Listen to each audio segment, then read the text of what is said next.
government cover-ups. You want answers? Well, so does he. He's Alex Jones on the GCN Radio Network. And now, live from Austin, Texas, Alex Jones.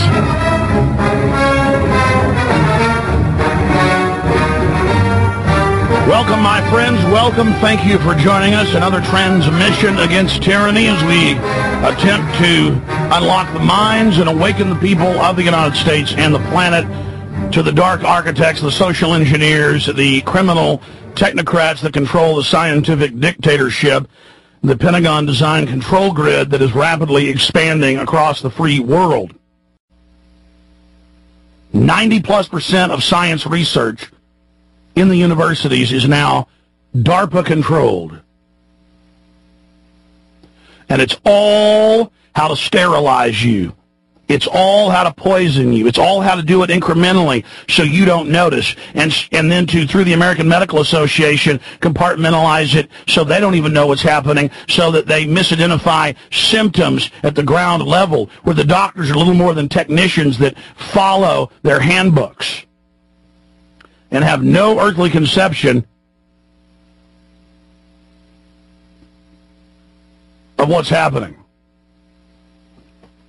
This is the elite on just incredible power trips playing God with genetic engineering, weapons development, you name it.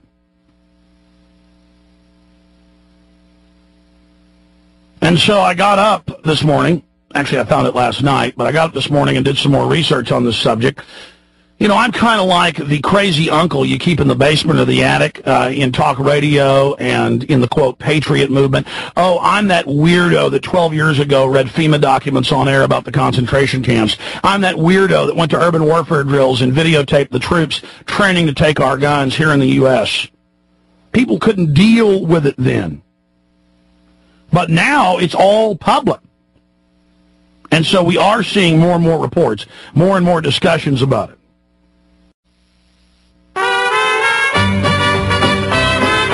Don't worry, this show is documented. Alex Jones on the GCN Radio Network. I fell into a burning ring of fire. I went down, down, down, and the flames went higher. And it burns, burns, burns. Welcome back, ladies and gentlemen. The ring of fire. We've been talking about the end game, the plan to take your children from you, put you in camps, line you up, and shoot you. Now, they don't have to go with that plan because they're just incrementally taking everything over to begin with. I mean, we're in martial law when they get up on the news and say it's the law, you got to take vaccines when there is no law. You're under martial law when they're setting up random checkpoints on the highway or on buses and trains, but the border's wide open. We're in martial law when they selectively enforce DWI and insurance laws on citizens, but illegal aliens are above the law. They do what they want, when they want. It is a hopelessly corrupt and degenerate society. The government is just roach-eaten from end to end. Big global corporations are so corrupt they've endangered their own system by quadruple leveraging junk bonds, AAA rated. That's just pell-mell corruption, endless liquidity to buy everything up. Huge FEMA camps are built. They're poisoning the water, poisoning the food, carrying out eugenics against us. It's just light years ahead of what most people know. We got to have Peter Dale Scott back on. During the break, he said, "Oh, I'd love to come back on. This is the best interview I've ever been on. It's great to be on a show where somebody knows what they're talking about." See, he doesn't even look at my stuff. I don't even hardly look at his stuff. We say the exact same thing because it's the document. Same thing with Daniel Estulin. Now, I do read quite a bit of his stuff. The point here is we're telling you the facts. And now the San Francisco Chronicle admits the government has set up martial law. They've claimed that Congress has no authority and doesn't even matter. And that private corporations nexusing in with the president run everything. Now, that's in your face martial law. And in the Northcom's own statements, which Peter Dale Scott read, these are public. Can you imagine what's secret? They said that bloggers' free speech is terrorism. They said it's a threat to the government. They must wage war on us. Our free speech is bad. In America.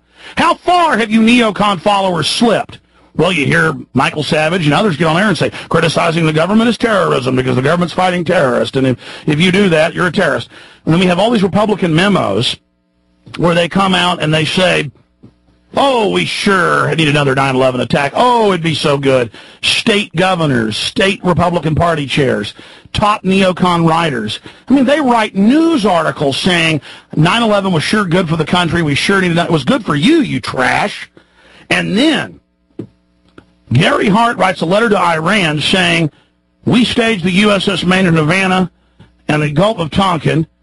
For historians of American wars, the question is whether we provoke provocations or not.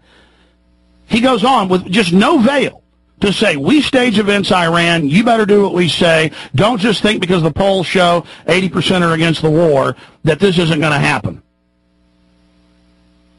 We stage things. I mean, again, he knows that the general public doesn't read. He knows he can put that out in the newspaper. In a newspaper, just right out in the open. He helped write the whole Homeland Security architecture with the Hart-Rubin Commission for the Council on Foreign Relations, where they called for everything you see now, the total militarized takeover of America, the end of Posse Comitatus, and then they sit there without even a veil and just wallow in who they are. It's like Peter L. Scott said, the professor earlier, this is all right out in the open now. Daniel Estulin, it is always a great honor. His book now going into its 4th printing. It is sold out most places. We happen to have a couple hundred of them at Infowars.com. Hundreds of photos, hundreds of documents, an incredible read. Read a chapter or two a night. You'll be an expert on the New World Order. Just unparalleled research. It is The Club Bilderberg is the book, available at Infowars.com or better bookstores everywhere. And I forgot to ask you, are you in Spain right now, Daniel? I'm in Spain. I'm in Madrid. I'll be coming to the United States in the next 3 weeks. I have about 2 weeks' worth of tours across western United States. There's such tremendous demand, Alex, for all that information, yours and mine. Again, I'm going to shamelessly promote your book. People, if you don't have Alex's latest DVD, I don't know what you're waiting for. You better get it if you want to understand how things run. You know, what you just said, what a perspective for the future. All the things you talked about, martial law, starvation, etc., deaths.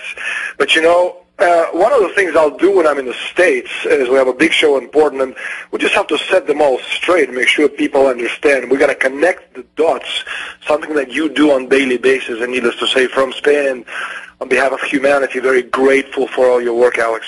No, Daniel, we're thankful to you. I mean, I know so many people in this movement who don't have their heads screwed on straight, or it's about competition, it's about grandstanding. But when I'm with you personally, you know, and the times we've had to hang out, I mean, you have this grave attitude, you're focused, you realize, and I want everybody else to have an attitude adjustment.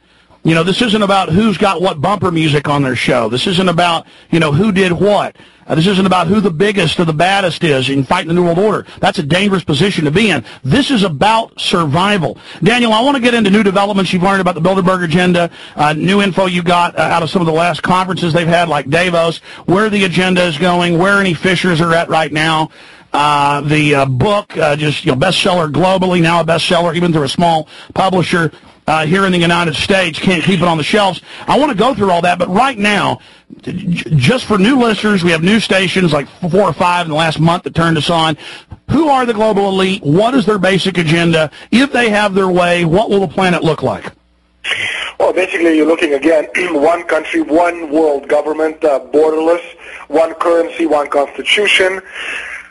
Basically run by the same people, by the same men from behind the curtain. You're looking at a plan which has been in motion for the past 600 years or so. It's the wholesale destruction of nation states. Again, it goes back to the Council of Florence, when the idea was to create nation states, which is what the United States has always been, the greatest nation state on earth.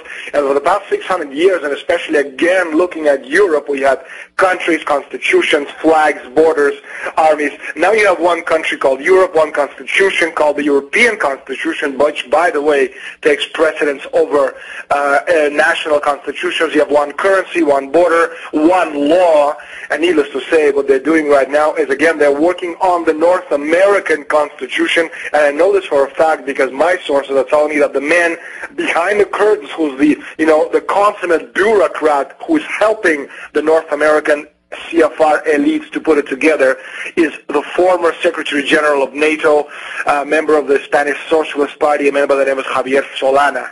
So that's basically what Bilderberg is: one country, one world order. Needless to say, working for them at our expense. It's not about us, it's about them. It's about getting power into fewer and fewer hands.